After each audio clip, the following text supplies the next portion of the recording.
The film's plot starts with Carly Norris.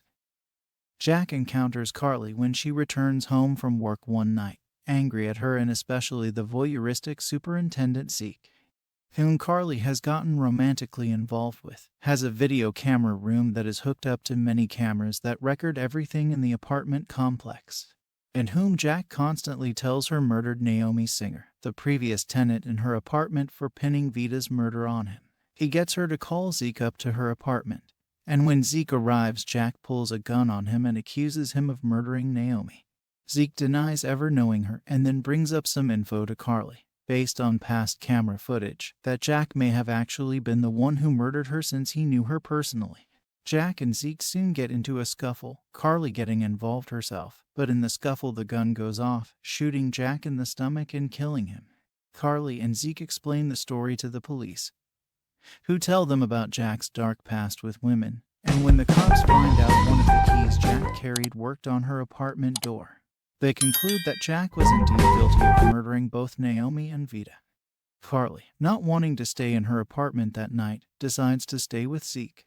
While in his video camera room in his apartment, Carly doesn't feel good in invading other people's privacy, and asks for Zeke to erase the sex tape of her and him.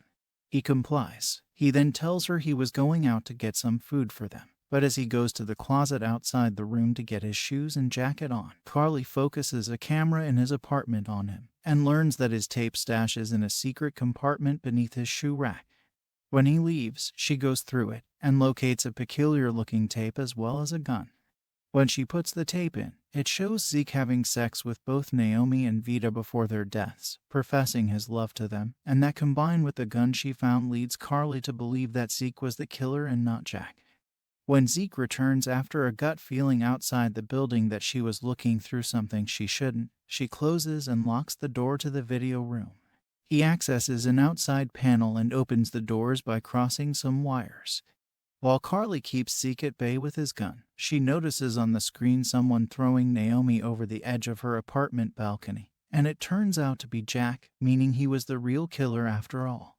Despite this, Carly proceeds to shoot out most of Zeke's TVs and destroys some of his equipment. She tells him get a life before using his remote to turn the remaining working screens off.